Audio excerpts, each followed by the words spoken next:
May bonus part dyan mga kachika na abangan nyo, yung matagal na nating tinatanong lahat. Okay? Kung si Kimi ba tsaka si Paolo ay magjowa na. Dyan mga kachika, doon sa bonus part ng movie na yan, sa pinakahuli, sasagutin nila yan. Si Kimi mismo mga kachika, yung sasagot niyan, yung magsasabi sa inyo, yung magbubulgar niyan. Kumbaga, kung mayroong mga pagkukulang si Direk Chad or yung mga production staff, okay siguro na entire movie, lahat yan mga kachika binura ng Kim Pao. Diba? Kumbaga, doon nyo makikita yung galing talaga ni Kimi tsaka ni Paolo. Kagaya nga nung sinabi ko, very natural, parang walang aktingan, para lang talaga silang nasa totoong buhay.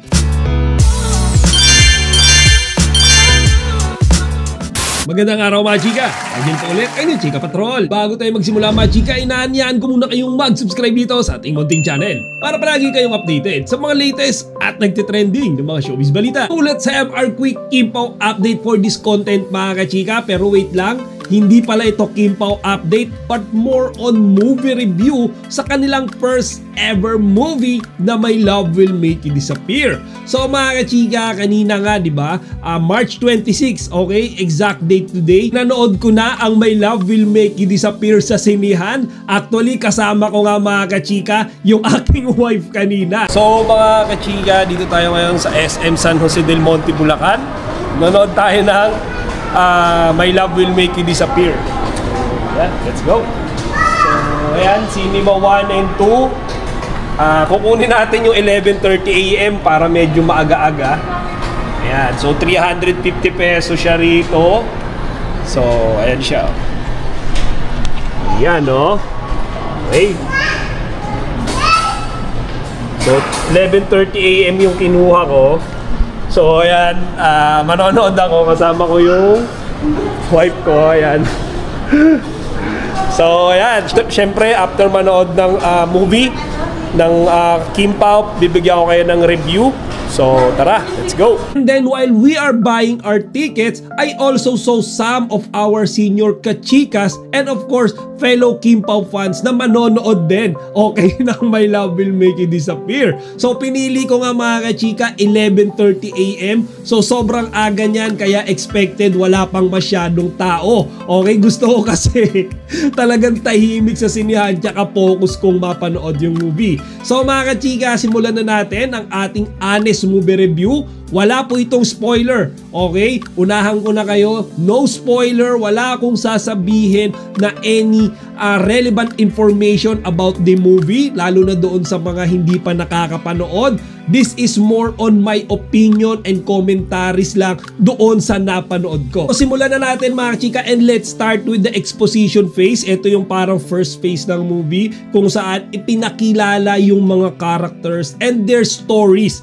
behind them. So dito mga kachika, sa totoo lang, medyo mabilis. Okay, parang ano to mga short clips lang, okay, nung mga kwento ni Sari, kwento ni Jolo, nung mga nakaraan nila, and even the stories nung mga kasamahan nilang character. So dito mga kachika, ipinakita yung kagaya nung nasa trailers, 'di ba? Kung napanood nyo, 'di ba si Sari isinumpa siya, 'di ba? And then si Jolo, 'di ba? Malaki yung problema niya. Sabi nga ni Paolo Abilino sa interview nila before, 'di ba?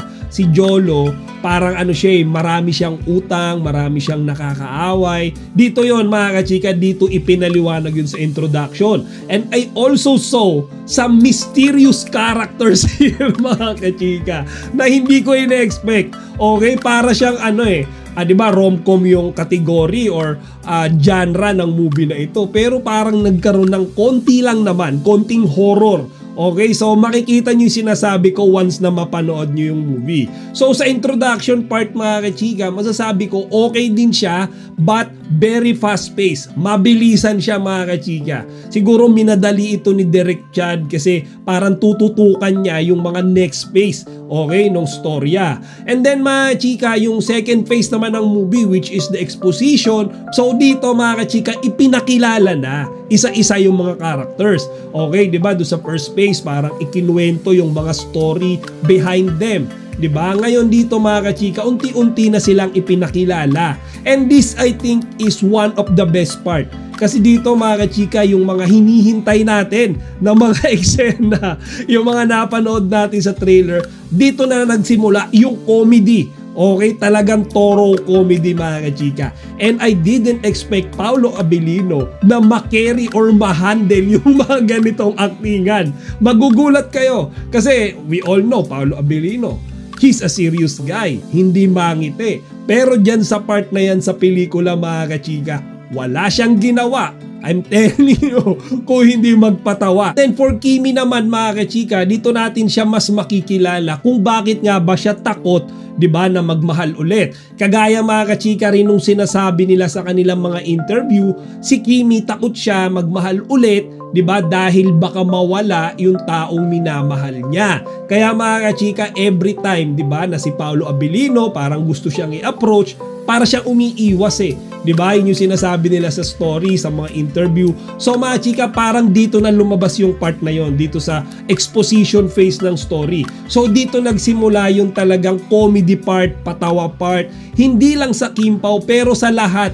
Okay, pati doon sa mga co-actor and co-actresses nila, talagang nakakatawa dito sa part na to. And then mga kachika, next tayo, third phase. Okay, sa climax. So mga kachika, this is where the kiligan begin. Siyempre, yan yung pinakaantay natin sa lahat, diba?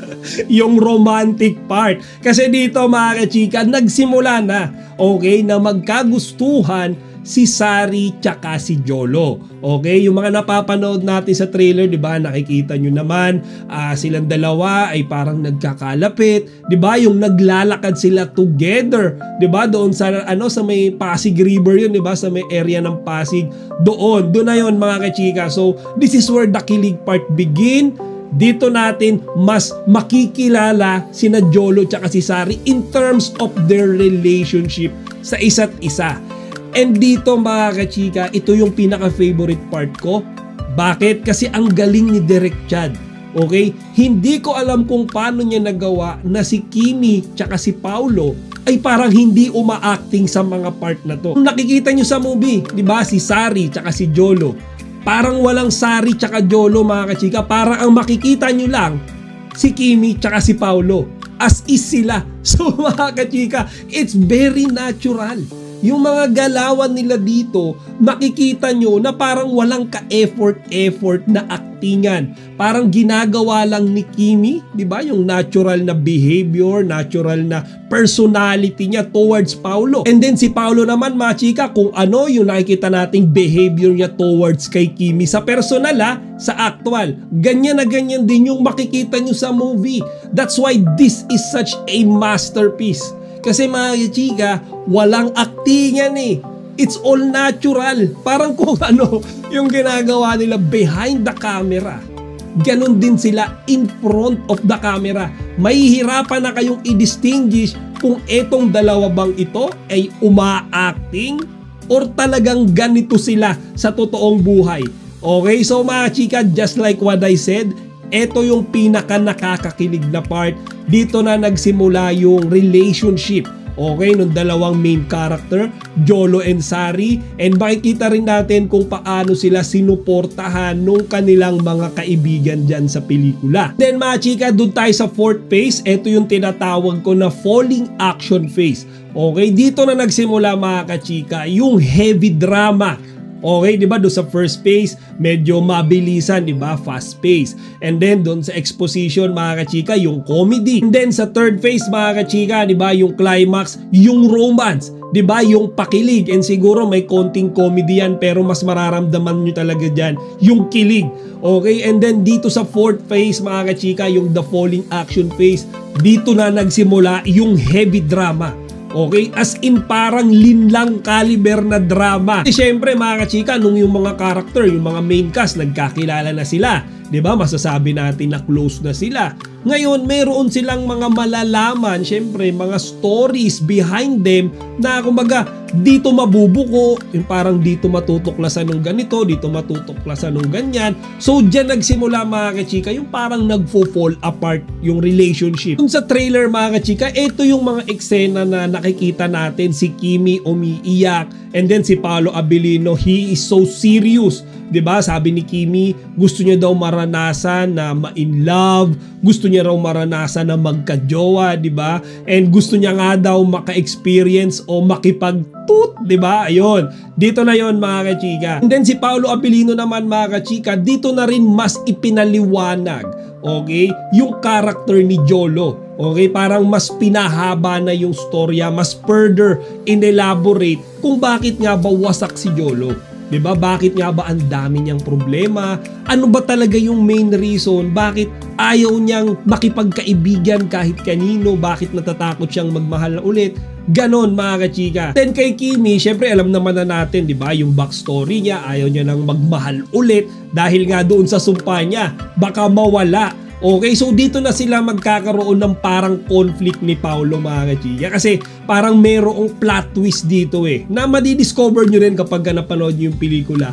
Parang mayroon na kumbaga motibo si Paolo initially, okay, about Kimi or to Kimi, pero mga kachika may something na pumipigil sa kanya.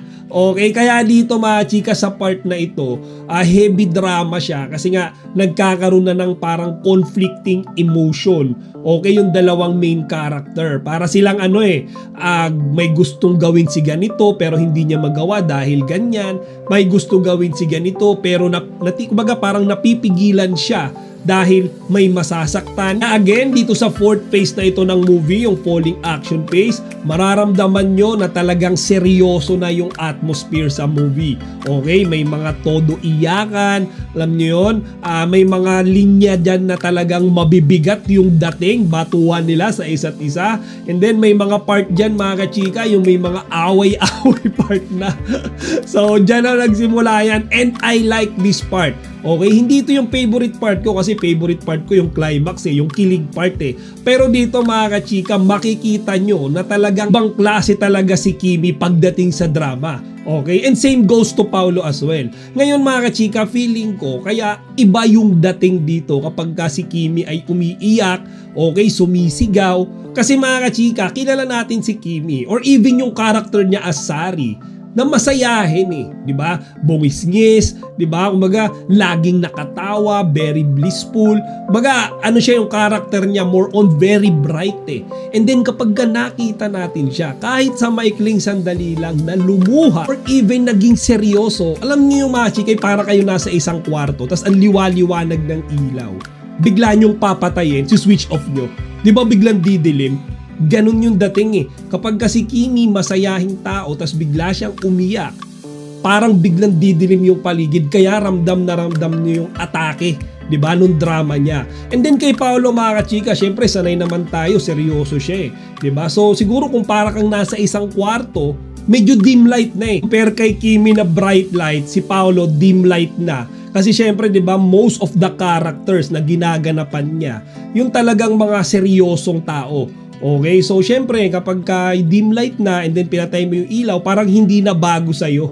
'Di ba? Parang madilim na tapos papatayin mo, parang dumilim lalo, pero hindi na nakagulat. Pero yung sobrang bright light, 'di ba? Like Kimi, okay, bigla mong pinatay, parang ang bilis Boom! Yung parang sobrang masayahin itong taon to, and then makikita nyo siya umiiyak, makikita nyo siya na nagdadrama, sumisigaw. Ganun mga chika, kaya talagang pasok na pasok yung emosyon niya sa lahat ng mga manonood. So mga chika, again, this is not my favorite phase, but isa to mga kachika sa pinaka-kinabibiliban ko, nasubok talaga yung aktingan ng Kim Pao dito. And then of course mga kachika, doon sa last part ng movie, which is the conclusion part, conclusion phase, dito na nag-shift mga kachika yung emosyon ng mga manonood. 'Di ba? Doon sa falling action phase, talagang heavy drama, iyakan. Dito mga kachika, pure happiness naman. So mga chika, biglang aangat ngayon yung mararamdaman yung happiness. Okay, from sadness to happiness. Kasi mga chika, syempre yung mga problema na na-encounter ng couple, di ba? Ng mga main characters, di ba? Sa fourth phase, falling action phase, dito na na-resolve ba? Diba? Dito na naayos. Siyempre, patapos na yung movie. So, dito na naayos. And then, of course, mga kachika, ang masasabi lang natin dito sa part na to, sobrang satisfied tayo sa ending. Okay? I will not further elaborate. Simpleng description lang. Sobrang satisfying ng ending.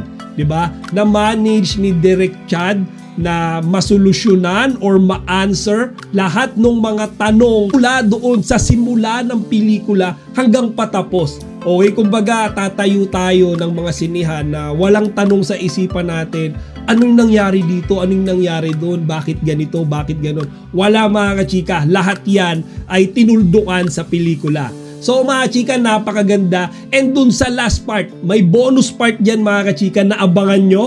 Yung matagal na nating tinatanong lahat, okay? Kung si Kimi ba tsaka si Paulo ay magjowa na. Diyan mga kachika, doon sa bonus part ng movie na yan, sa pinakahuli, sasagutin nila yan. Si Kimi mismo mga kachika, yung sasagot niyan, yung magsasabi sa inyo, yung magbubulgar niyan. Diba? Kaya nga mga kachika, sabi ni Bong Navarro sa 8 Showtime, diba? Merong buffet part. Diba? So dyan na yun mga kachika. And then please expect, merong sasabihin si Kimi dyan. And even Paulo, na talagang susurpresa sa inyo. And in some way mga kachika, in some way, indirectly, pero sasagutin na nila yung tanong. Ang Kim Pao ba talaga ay may totoong relasyon? So mga kachika, napakaganda ng movie. I will rate it, hindi siya perfect, okay? Siguro mga 9, okay, out of 10. This is a not biased reaction. Bakit 9? Kasi in some way magaling yung mga character. Hindi ganun ka-perfect yung storyline, okay? Kasi again, mayroong mga fast-paced na eksena dyan. And then mayroon ding mga CGI dyan na hindi ganun kagaganda, okay? Yung parang inedit nila yung background na hindi ganun ka-satisfying sa mata. So yun mga kachika, yung mga cons na masasabi ko. Pero binuhat lahat ni Kimi tsaka ni Paulo. Okay? Silang dalawa lang halos yung nakita ko sa movie na yan the entire time. Parang 70% ng movie silang dalawa lang yung nag-uusap. Okay, so maganda. Maganda buhat nila kung mayroon man mga cons yung movie na hindi ganun kagaganda or hindi ganun ka-presentable sa audience, nabawi nilang dalawa. Diba? Kumbaga, kung mayroong mga pagkukulang si Derek Chad or yung mga production staff, okay, siguro na entire movie, lahat yan mga kachika binura ng Kim Pao. Diba? Kumbaga, doon nyo makikita yung galing talaga ni Kimi tsaka ni Paulo. Kagaya nga nung sinabi ko, very natural, parang walang aktingan, para lang talaga silang nasa totoong buhay. So I hope mga kachika, kayo mismo ay mapanood nyo yan sa sinihan. Again, it's not a perfect movie, but definitely worth watching. So at this point in time, hindi ko pa alam, okay, kung ano na ba yung gross revenue niya sa opening day, di ba? March 26 pa lang ngayon, sa opening day ng movie. Pero sa mga darating na araw, pag-uusapan natin yan sa mga future vlogs ko, kung makakagawa nga ba ng history ang My Love Will Make You Disappear, ang Kim Pao, okay, bilang isang top grossing film ng Filipino movie. Diba? Tignan natin kung mabibreak niya mga kachika yung Hello Love Again ni Catherine Bernardo tsaka ni Alden Richards. So hanggang dito na lang muna mga kachika. Kung kayo ay may mga gustong sabihin or opinion tungkol dito sa movie review na ginawa natin, please feel free to put it here in the comment section para mapag-usapan natin. Chika Patrol signing out!